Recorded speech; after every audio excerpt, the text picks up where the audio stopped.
Hello, happy Friday, and welcome everyone to another episode of Daily Magic. I am your host, Tiffany Soska, and I feel really blessed and super excited to share with you one of the most amazing people, humans, authors that I've come across in recent times. So her name is Willow Green, and she is an author. She's an herbalist. She's a coach. She's so much more than I'm going to define her as or put her in the box as. So I'll let her speak for herself. But she is the author of I'm Sober, Now What? Moving Through the Fear, Anxiety, and Humility of Life on Life's Terms. There we go. So via Skype, we have Willow Green. Welcome, Willow. How are you? Thank you. I'm so amazing. Thank you so much, Tiffany. It's so good to see you again. Oh, it's so good to be seen by you. And I have to tell you, as I was reading your book, I was just poring over every page, and every page is packed with so much good information. It really is inspiring.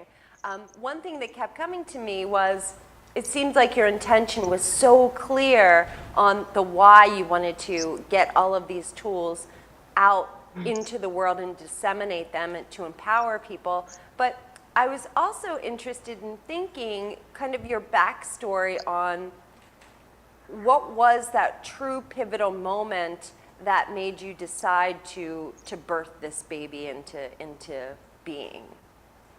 The book? Yeah. I've always... Sorry. Were you not done asking? Oh, no, I'm totally... Okay, no. sorry. Yeah? So, honestly, I had always wanted to write a book, and it just happened to be the moment. For 8 months, I was living on the beach, and the opportunity arose. I met this book coach, and I hired her, and I said, how do I put this into display? And I decided in August of 2016 to write the book, and I published it in January of 2017. It's one of those I just decided, and it was time. It's brilliant. And I love the fact that oftentimes when you pick up a book of this nature, right, of a self-help type of nature, there's a lot of really great advice, but not real practical tools. And this book truly is packed with tools that will help shift not only yourself, your perception, and you even have information on relationships. So I find that gives it so much more value because it is really, really practical. So I just kind of want to congratulate you on that, because I think that is really important. I want to go to the book. So on page 15, it's the introduction. One of the first things that you define for us is the word fail. And you define it as fearless and intense leadership. I love that. So can you explain a little bit further what you mean by that? Well, you have to fail in order to learn. A lot of people, and especially in my addiction, what we do is beat ourselves up. We beat ourselves up for failing. We beat ourselves up for falling. But if we don't fall, how do we learn? Babies fall over and over, but they get back up. And if we follow the crowd, then how does anything actually come into fruition? And so in order to be a leader, in order to create anything, you have to fail. You fail a million times before you actually learn something. It's how we learn. So I don't see failure as something to beat ourselves up over like I used to. Now I see it as, wow, this is I've learned so much. As long as you learn from any experience, it's a gift. And so that's kind of how I see that. And leading and not being afraid to fail is leadership, because a lot of people they don't do what they want to do, and they don't follow their heart or their passion because of the fear of failing. Whereas I see the fear of failing over and over as the path to getting to wherever I need to go. Yeah, I absolutely agree. And so can you just give us some quick tips on how people can overcome that sense of fear. Now, again, I know your book is packed with tools and tricks and tips, but just for the viewer at home that may be in this state of fear of failure, what can you offer them right now? That fear and excitement feel the same in our body. Ooh. So when something scares you, turn it into, in your mind, say, wow, this is exciting. And think of a roller coaster, or think of something that you're so excited to do, and now change that fear into, wow, yay, and make yourself not be able to wait to do it. Oh, I love that. So really tricking your mind to be in tandem, or to work with your body's response that is so natural, and it's all of that adrenaline running through your system. Right. I love it. So instead of allowing the adrenaline to paralyze us, instead we can use the adrenaline to empower us. Yeah, fuel and propel us forward. I love it. I want to also read another quote. There's so many good quotes in this book, by the way. Thank you. Really, it's very inspired. So on page 28, you are in charge of your own recovery. It says, pain is inevitable. Suffering is a choice. I love that. Pain is inevitable, right? Suffering is a choice. Talk to me about that, Willow. Well, we all encounter pain. Yeah. When we learn about our shadow self or our darkness, it hurts. It hurts to know we hurt people. It hurts to know that the decisions we made are why we're in pain. But we have two choices. Hold on to that pain and continue to torture ourselves and tell ourselves horrible stories, or use the wisdom gained, release the suffering, and turn it into empowerment. I had toxic relationships. For example, I can choose to beat myself up and continue to suffer and continue to be a victim, or I can say, wow, that relationship sucked. So what did I learn from it? What did I learn from the experience? Why did I allow myself to get into this situation in the first place? And then really saying, okay, this, and this is where I saw red flags. I didn't acknowledge those red flags because of fear. So what can I do next time in this situation? And to move through it and to not get myself into that situation again. So if we learn from the pain that we cause ourselves, because the only way to learn, again, is through pain and failing and making the wrong decision. Like, there is no wrong decision if you learn from the experience. Yeah, and so it comes back to this listening to your own GPS system, your own internal guidance, and pushing, not even pushing, but flowing through these experiences, as opposed to choosing the upward flow or battling against the tides, per se, right?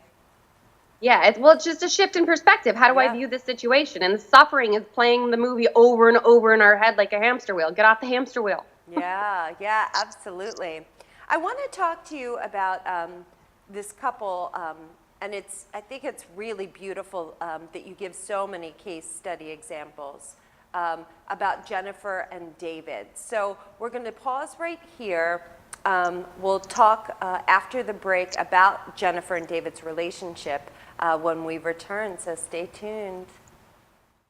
Hi, I'm Christine Patton, the Juice Girl.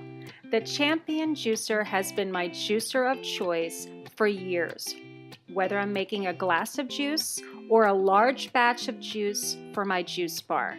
These juicers are simple to use and so easy to clean. Champion juicers are masticating, cold-pressed juicers. Two models are available, the Classic 2000 and the new Elite 4000. Besides juicing, both models can make frozen fruit, smoothies, nut butters, sauces, and even baby food. The Elite 4000 Champion Juicer also excels at juicing greens and wheatgrass. These juicers deserve to be called the world's finest. For more information, please visit my website at juicegirlpharmacy.com or championjuicer.com.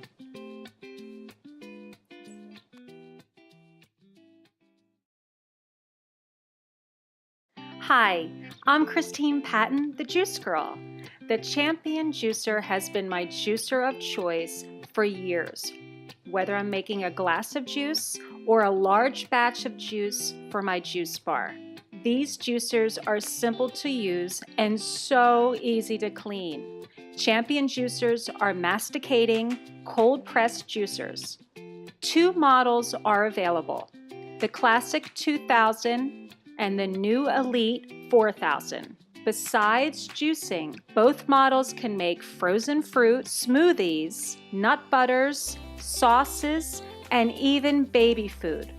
The Elite 4000 Champion Juicer also excels at juicing greens and wheatgrass. These juicers deserve to be called the world's finest. For more information, please visit my website at juicegirlpharmacy.com or championjuicer.com.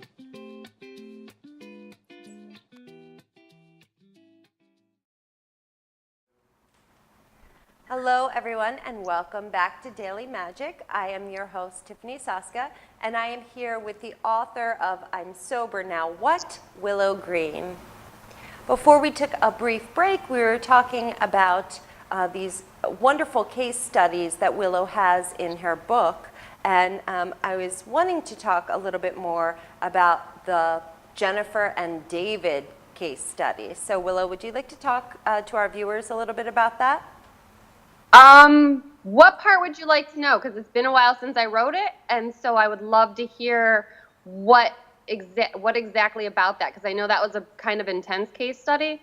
What part of it is triggering your curiosity? Yeah, so I think it would be helpful for our viewers at home to understand their background story, because I think a lot of us, as we're in relationships, experience this kind of interplay of the losing ourselves and the blaming. And so if you could just talk, and we don't even have to talk about Jennifer and David, because there's a lot of other relationship information, like the 5 love languages contained in your book. We can talk about that, just relationships in general.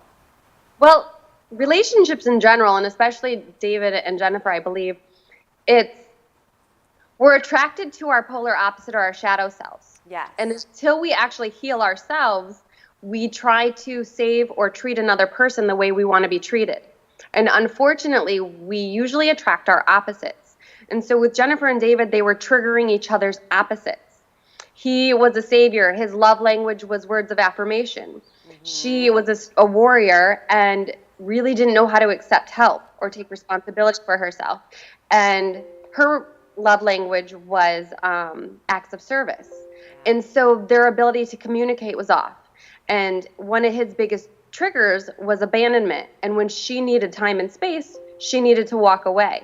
And so the way that they communicated triggered each other's worst fears.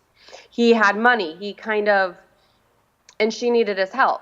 And she didn't know how to accept or ask for help. So again, they triggered each other's deepest fears, and neither one of them really knew how to accept themselves at that time and really recognized what it was triggering inside of them. Yeah, and I love that you wrote on page 38, our shadow can sometimes be referred to as character defects. Please do not fall into the rut of believing that you have a defect. You are not defective. You just need a different approach to this situation. So I think that pretty much sums up this idea of, I think for a lot of people, and I know maybe some of you at home, think of shadows as being flaws or as being, like you said, Willow, defective. And I think your book really does a beautiful job of highlighting how we can overcome them, and they are just traits and they are just choices. Would that be fair? It is, and when we call them character defects, it's interesting because that's like saying my arm hurts, and so if we have to remove the character defect, that's like saying, okay, my arm hurts, let's just cut off my arm since it hurts, and then become a whole person. You cannot take away a piece of yourself, whether it be physical or emotional, and consider yourself a whole person. Our character defects are actually teaching us where to look at ourselves and what we need to shift to turn those into our greatest assets. Beautiful. So when Jennifer was able to, and David, look at themselves and say, wow, why is this triggering me? Wow, I have this as a fear inside of me. He's not doing this to me. This is actually a part of me that is being triggered and reacting to something. And look at ourselves. It's teaching us where we need to practice self-love and how we need to love ourselves and nourish ourselves. So if we nourish those parts of ourselves that are fearful and triggered, that is how we become whole again. I love it. And that truly is the ultimate, the ultimate goal. If, I hate to use that word, I'm using it very loosely, but in order to live a joyful, loving, peaceful, authentic version of yourself, we want to get into that state of balance and of holism. Would that be fair? Absolutely. Yeah. And that's why we attract people and partners that bring out the worst in us until we love ourselves. That, and only then can we attract the partner that is going to bring out the best of us, because we're showing up with our best. I love that. Yes. Pain attracts pain. Fear attracts fear. Woo. Love attracts love. So when we love ourselves fully, then we can enter into a healthy relationship. Until then, we are settling and attracting people that have fears that complement our fears. We save each other and then resent each other. Yeah, and I think to your point, Willow, I think from what I hear or what I've experienced in my own personal life, I think there's such a tendency for us as a culture to say, that's not my problem. If only he would change, or if only she would change, or if she didn't talk so loud, or if he didn't do that. And I think what we fail to recognize is we are being given little nuggets of truth of what we have to look at within our own selves, and that's very difficult, and it can be very eye-opening. Yeah. It's amazing. That's actually, I'm working on a second book right now called Shatter the Illusion, Invoking True Love, and it's all about understanding these triggers, understanding relationships, and turning every relationship that we've had into our greatest strength and learning from it. What do we learn from this? How did I walk away from this relationship with wisdom? How am I not a victim? What did I learn about myself to practice self-love so that now I attract someone else? Because again, if we dated the hustler, if we dated the narcissist, if we dated whatever, if our best friend was this, our best friends were that, because it's not just about love, it's about every relationship we have, friends, who we attract. Alignment. I mean, and it's beautiful. And so, because I'm doing a workshop on that too, to help people really rewrite their story, because we get stuck in this victim mode. Oh, well, he did this to me. It was his fault. The relationship ended because of blah, blah, blah. No. Why was I in that relationship? And then how did I find my strength to walk away? Oh, Willow, I could talk to you for days, really, at least a couple more times, because there's still so many points in this book that I haven't even covered. And unfortunately, we have to wrap it up. But I do want to just do a really quick, I want to I just want to point something out in the book too. I love this. And probably the most common thing that I hear as a coach is, how do I find my life purpose? And you raise an awesome question. You say, if I had all the money in the world, unlimited resources, and could do anything, what would I do? What would I be so excited about to jump out of bed and do in the morning? I can't agree more. I think, do you want to just quickly talk about that? Well, I think it speaks for itself. I mean, you and I clearly do what we love. I love helping people. I love being of service. I wake up in the morning and I meditate and I say, Spirit, how can I be of service today? Guide me. And then I surrender, trust, and I allow my body to take me wherever I need to go, and trust whatever strange message I'm getting, because I get some strange messages, but I tell you what, I end up in some phenomenal places, meeting some amazing people, and am able to be of service. And it's beautiful. And that's how I run my life now. Oh, well, Willow, it has been such a pleasure. Really, I wish it was longer. Again, the title of the book is I'm Sober, Now What? Practical Guide, asks a lot of thought-provoking questions, gives a lot of really good information packed into this book. Her name is Willow Green. Willow, would you please let everyone know where they can find you? Thank you so much, Tiffany. Yeah. My website is ilovewillowgreen.com, and it's that because I had to love me before I could show up and be of service for you. So I also have a page on Facebook, I Love Willow Green, and or just Willow Green. You can friend me on Facebook. So Facebook, or again, my website, ilovewillowgreen.com. There's some blog posts and some other information there too. Well, Thank Willow, you. again, it has been so fabulous. I hope you have an amazing weekend. I will have to have you back on, even just to go over the rest of your first book. I'm excited to dive into your second book. Really, it has been a pleasure and a joy. I hope you have a fabulous weekend, and I look forward to seeing you, hopefully in the physical form sooner than later. And for my viewers at home, I hope you have a wonderful, wonderful weekend. Thank you. Thank you.